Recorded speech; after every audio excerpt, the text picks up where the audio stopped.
Écoutez, bonjour à tous. Moi, je suis Alexandre Neuraz. Je travaille au sein de la société Protis.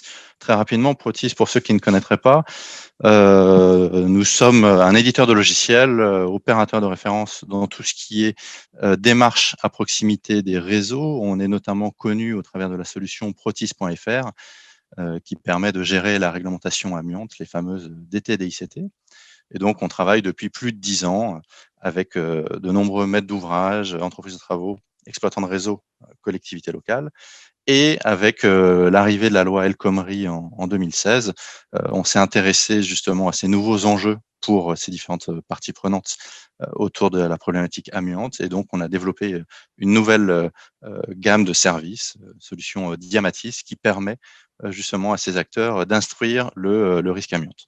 Et donc, on a une solution qui permet vraiment de simplifier les échanges entre les différentes parties prenantes et d'œuvrer dans la dématérialisation, ce qu'évoquait la personne dans la table ronde précédemment au niveau de l'OPVTP. Donc effectivement, l'objet ce matin, c'est d'échanger autour des chiffres clés du baromètre amiante que l'on réalise tous les ans avec Harris Interactive. Derrière, de refaire un point rapide autour de la réglementation amiante, parce que finalement, on en a pas mal parlé autour de la table ronde précédemment.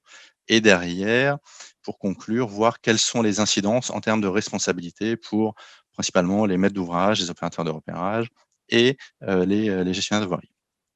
Donc tout d'abord, ce fameux baromètre, on réalise tous les ans avec Harris Interactive un baromètre pour suivre finalement l'évolution de la perception du risque amiante, donc qu'on adresse peut-être que vous qui êtes présents aujourd'hui avez répondu à ce questionnaire.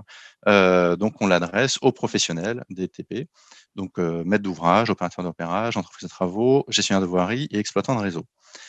L'idée, c'est de vous présenter ce matin finalement les 3 enseignements clés qu'on en tire, parce que on pose vraiment tout un tas de questions. Donc là, je pourrais en parler pendant des heures, mais c'est pas le but ce matin. Donc, forcément, dans le contexte de la crise sanitaire que l'on connaît, on a posé une question un peu différente de d'habitude pour savoir si finalement cette crise avait eu un impact important pour eux.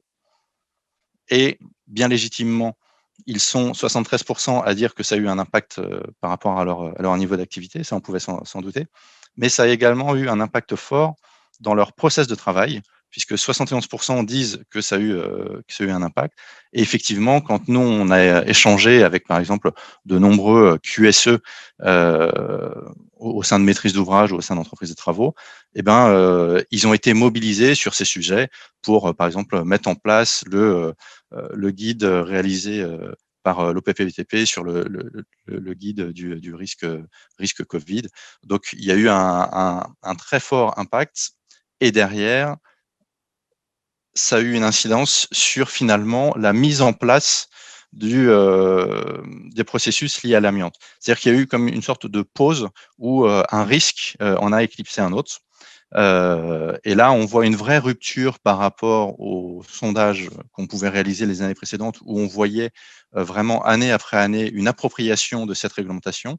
Et là, avec cette crise, eh ben, les gens se sont détournés finalement de ces enjeux liés à la problématique amiante pour vraiment se concentrer sur la mise en place des protocoles Covid.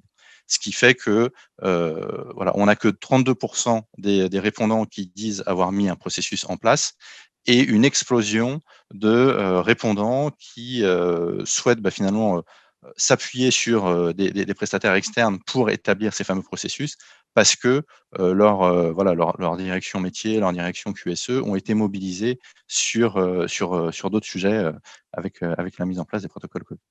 Donc ça, c'est le premier enseignement. Du coup, Xavier, je vais te rappeler,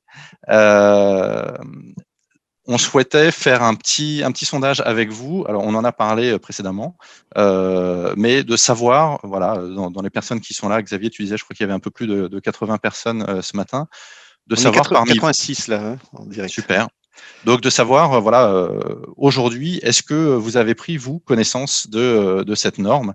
Donc, vu qu'on l'éprouve en direct, Xavier, tu me dis comment ça se passe? Alors c'est moi qui vais le faire, hein. Vas-y, Voilà, je vais lancer le vote. Donc je peux lancer le vote, hein. bien sûr. Voilà, donc vous allez avoir normalement un pop-up qui va s'ouvrir, voilà, dans votre, il faut bien vous mettre en plein écran et vous pouvez voter en direct. On va vous laisser, allez, une vingtaine une dizaine de secondes, allez, 10, 9, 8, 7, 6, 5, 4, 3, 2, 1 et 0.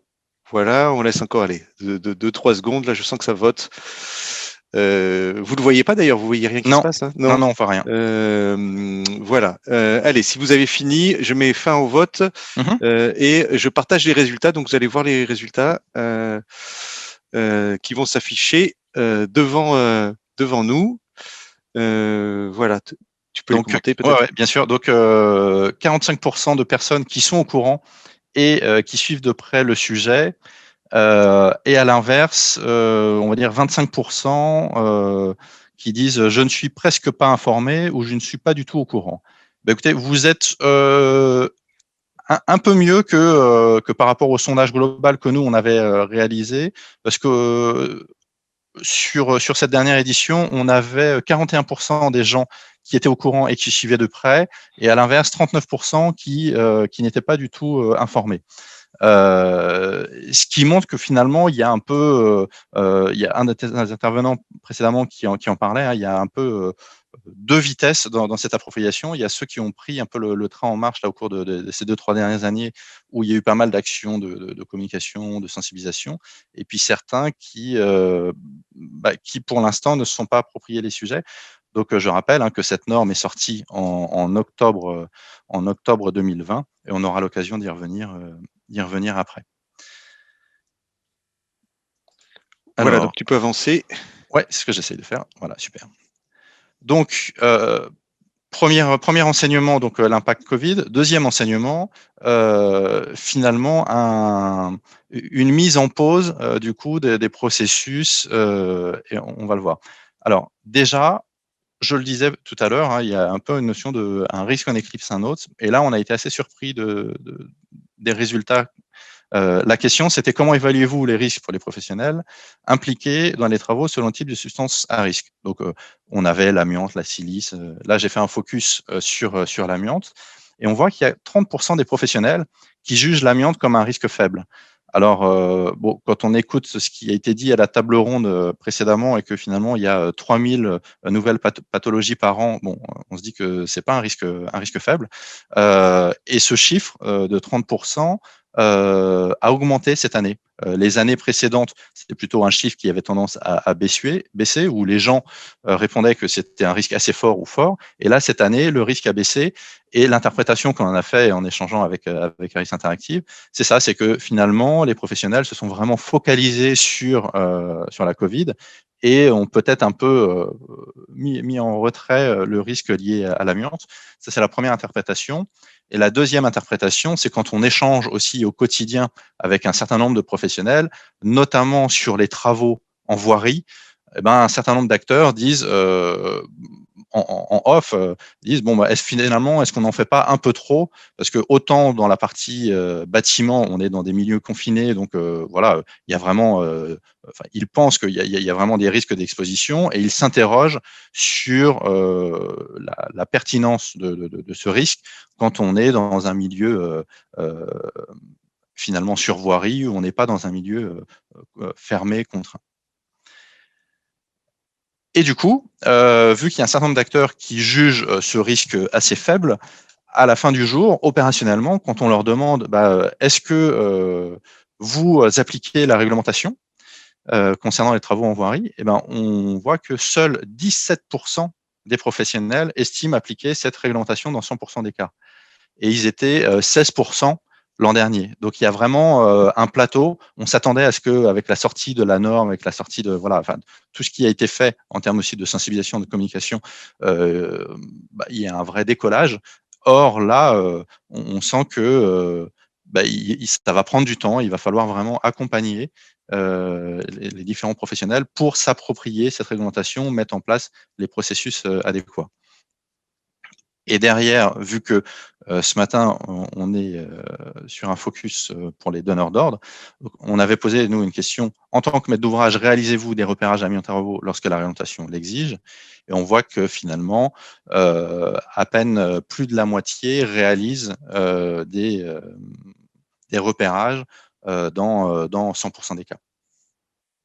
Donc, une appropriation qui reste à développer. Troisième et dernier enseignement que je vous présente ce matin, finalement sur tous les travaux normatifs et l'intérêt pour les professionnels de se structurer, de mettre en place l'ensemble de ce corpus réglementaire. Donc, on demandait, est-ce que pour vous, il faudrait que la réglementation évolue pour limiter les risques, là pareil, à l'amiante, hydrocarbures, plomb, silice. Et là, on voit vraiment une baisse constante et continue sur l'amiante, parce que 67% souhaitaient que la réglementation évolue en 2018, ils sont plus que 47% en 2020. Alors, en première lecture, on pourrait se dire, bon, bah, il y a vraiment un désamour, sans mauvais jeu de mots, sur ce sujet. Après, si on y réfléchit d'un peu plus près, il y a finalement un certain nombre de normes qui sont sorties sur le bâti, sur le naval, la norme là, qui nous occupe ce matin sur la partie voirie en 2020. La plupart, enfin un certain nombre d'arrêtés sont sortis, on y reviendra après.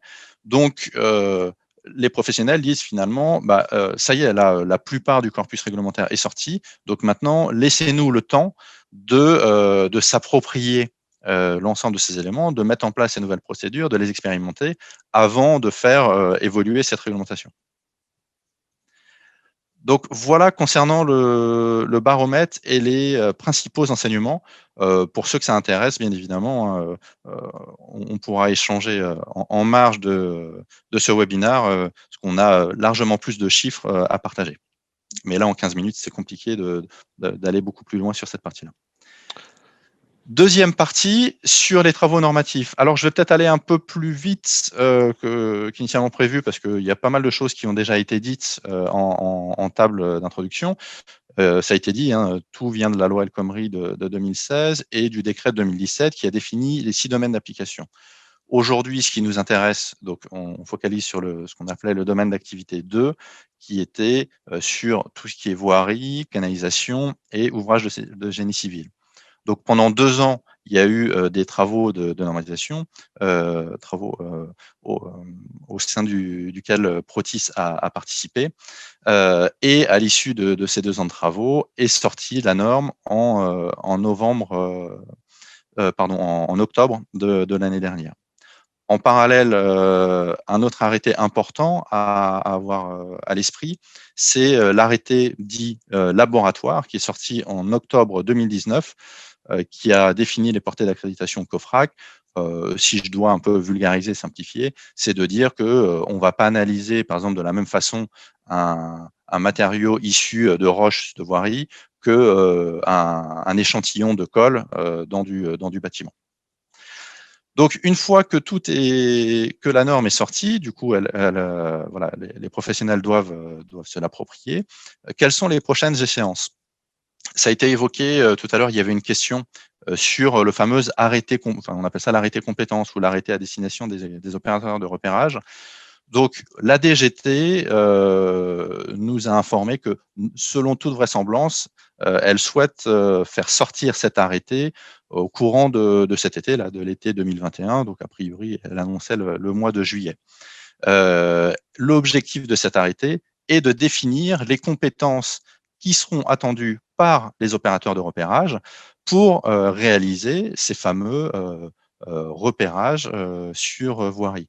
Donc, je sais que tout à l'heure, il y avait des questions sur l'AIPR, les DT des ICT. Et donc, oui, les opérateurs de repérage, vu qu'ils vont intervenir sur la voirie, devront disposer de l'AIPR et réaliser des fameuses DT des ICT parce qu'ils vont aller faire un prélèvement sur voirie. Donc, un arrêté qui doit sortir au mois de juillet et d'après les souhaits de la DGT, pour une entrée en vigueur de cet arrêté en juillet 2023. Alors, ça veut dire quoi? Ça veut dire qu'à partir du moment où l'arrêté va sortir, forcément, l'ensemble des opérateurs de repérage va pas pouvoir, au 2 juillet 2021, être en capacité de répondre à l'ensemble des exigences de l'arrêté qui serait sorti le 1er juillet. Donc, il va y avoir toute une phase finalement de mise à jour. Donc, d'abord, évolution du référentiel de formation pour les organismes de formation qui vont former demain les opérateurs de repérage. Et une fois que ces référentiels seront mis à jour, mise à niveau pour les opérateurs de repérage. Et en parallèle, pour accompagner justement l'ensemble de ces professionnels, on est actuellement en train de rédiger 2 guides d'appropriation finalement de cette norme. Un guide à destination des donneurs d'ordre, des maîtres d'ouvrage, pour justement quelque part les accompagner et vulgariser la norme sur comment les accompagner sur la commande de RAT. Et un deuxième guide plus technique à destination des opérateurs de repérage. Alors, de façon synthétique, hein, puisque là, on pourrait vraiment durer longtemps sur cette slide, mais quelles sont les principales évolutions en termes de responsabilité? Ça a été dit déjà un petit peu dans la table ronde précédemment. Pour le donneur d'ordre, eh bien, c'est le décret de 2017 hein, qui explique que désormais, un donneur d'ordre doit faire rechercher la présence d'amiante avant tous travaux pour permettre derrière de transmettre ces informations à l'entreprise de travaux et qu'elles mettent en place les protections individuelles et collectives adéquates en fonction de la présence ou non d'amiante.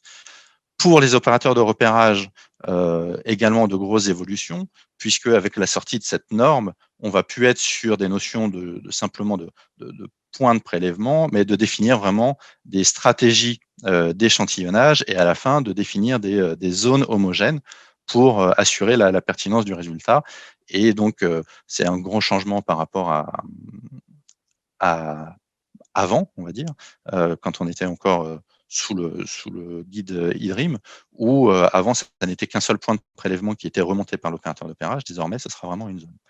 Et ça a été évoqué aussi la table ronde précédemment pour les gestionnaires de voirie, la mise à disposition de documents de traçabilité et de cartographie lorsqu'ils ont des informations relatives à l'amiante. Alors peut-être pour voilà un peu schématiser et expliquer pour ceux qui sont un peu moins à l'aise avec justement cette réglementation, comment ça se passe de façon simplifiée. Hein. Un donneur d'ordre, lorsqu'il a un projet, il a obligation du coup de faire rechercher l'amiante. Et donc, il va d'abord aller regarder s'il a lui-même des informations disponibles. Ce que disait le monsieur de l'OPPBTP, hein, le souhait de la DGT, c'est pas de faire ad vitam aeternam de nouveaux prélèvements sur 15, 20, 30, 50 ans. C'est bien de pouvoir capitaliser sur les documents déjà existants. Donc, le donneur d'ordre va aller regarder s'il a de l'information disponible. S'il n'en a pas, il va contacter le gestionnaire de voirie pour voir si lui-même a des informations. Et si il n'y a aucune information existante, alors il va procéder à une commande auprès de son opérateur de repérage afin d'obtenir un rapport. Et ce rapport, il le transmettra à l'entreprise de travaux pour qu'il puisse estimer et préparer son chantier de façon adéquate. Voilà, et alors en conclusion, vraiment de façon très, très rapide, hein, comme je vous le disais en introduction, donc nous, Protis, nous sommes, éditeurs de logiciels et pour accompagner justement les donneurs d'ordre, nous avons, développé, une solution qui s'appelle Diamatis, qui permet d'instruire, le risque amiante, et qui s'inscrit dans leur processus métier. Donc, un maître d'ouvrage, lorsque son chargé d'affaires voilà, va avoir un projet, il va pouvoir, au sein de cette solution, regarder l'ensemble des rapports que lui a à disposition ou que d'autres maîtres d'ouvrage lui auront mis à disposition, parce que seuls les maîtres d'ouvrage sont propriétaires finalement de la donnée et donc habilités à partager ces informations. Ce sont les seuls habilités avec, on l'a vu précédemment, le gestionnaire de voirie. Donc la solution va permettre un partage de cette donnée et une dématérialisation de ces informations, comme ça a été dit précédemment à la table ronde. Donc, je ne vais pas rentrer dans le détail de la solution, mais Xavier, tu parlais tout à l'heure des salles privées en fin de conférence. Pour ceux qui le souhaitent, voilà, on fera une présentation plus détaillée de la solution pour les gens qui seraient intéressés pour mieux comprendre voilà, ce que l'on peut permettre en termes d'accompagnement sur la gestion du processus amiante pour les maîtres d'ouvrage. Protis participe à la commission de normalisation AFNOR et travaille avec les différents ministères. Alors, quel retour peux-tu nous faire sur les travaux en lien, bien sûr, avec l'amiante dans la voirie?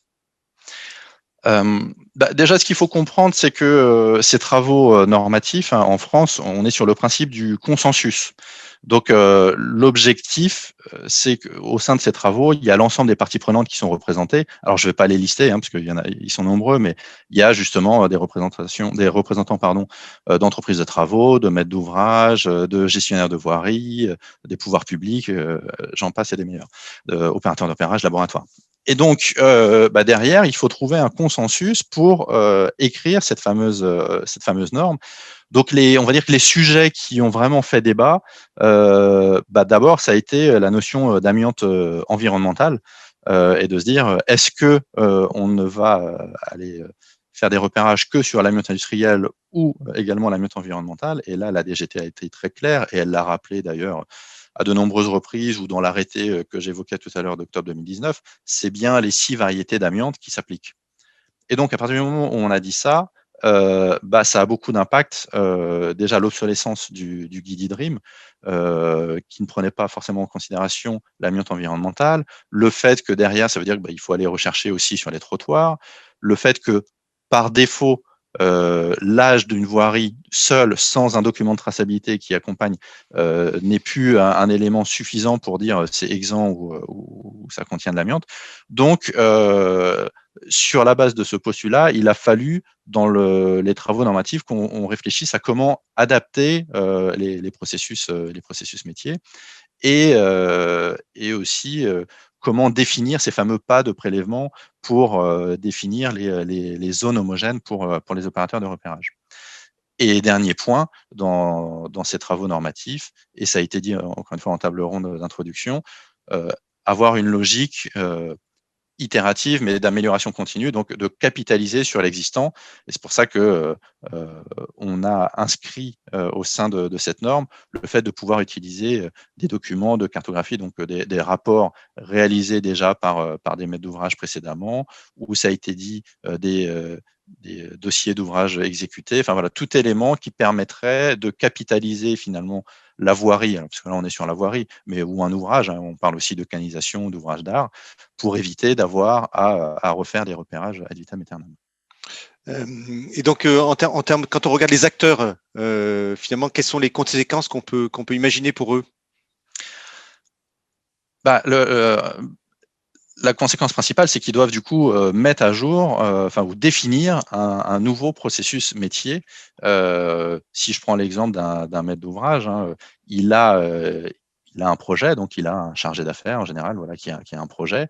Il doit faire son étude finalement de faisabilité et il doit désormais inclure cette instruction du risque amiante en complément des études qu'il menait déjà précédemment. Donc forcément, ça va être pour lui une gestion administrative renforcée, parce qu'il va falloir qu'il aille regarder justement s'il a déjà de l'information, ou qu'il contacte le gestionnaire de voirie, ou qu'il monte un marché avec un opérateur de repérage et que derrière, ils suivent ses commandes. Derrière, il va forcément y avoir un allongement des délais dans la réalisation des travaux, parce que, on l'a dit, hein, l'opérateur de repérage lui-même est assujetti à un certain nombre d'obligations, notamment la réglementation des TDICT. Donc, en moyenne, un rapport, entre le moment où un opérateur d'opérage a une commande et le moment où il transmet les résultats de son rapport à son maître d'ouvrage, il va se passer à minima 15 jours, quand c'est pas un mois ou plus.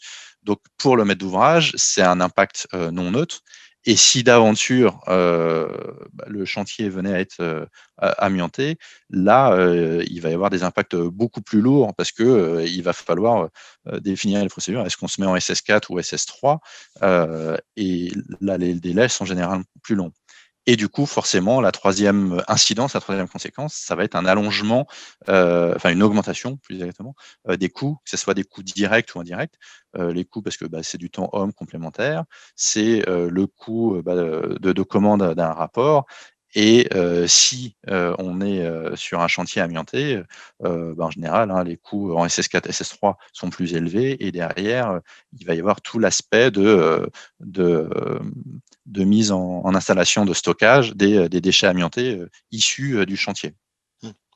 Voilà, merci beaucoup Alexandre pour cette précision bien complète. Merci à toi de nous avoir conviés. Je dois le dire, mais c'est vrai que ce qu'on voit, c'est que la route, il y a les TP, hein, l'espace public, comme tu aimes à le dire, a été peut-être un peu oublié dans l'amiante, et il y a encore beaucoup à faire en termes de sensibilisation et effectivement aussi de recherche et de repérage. C'est ce qu'on voit au travers du baromètre, effectivement, c'est qu'il y a un vrai décalage entre l'appropriation, parce que là, en 15 minutes, j'ai pas tout présenté, mais on voit un vrai décalage entre l'appropriation sur les acteurs dans le bâti et sur les acteurs sur la voirie. Donc il y a vraiment une pause là avec cette crise sanitaire, mais on peut imaginer que toutes les actions, typiquement cette matinée, par exemple ce matin, mais de manière globale, toutes les actions qui sont menées pour accompagner les professionnels devraient permettre une montée en puissance dans l'appropriation de ces nouveaux process. Voilà.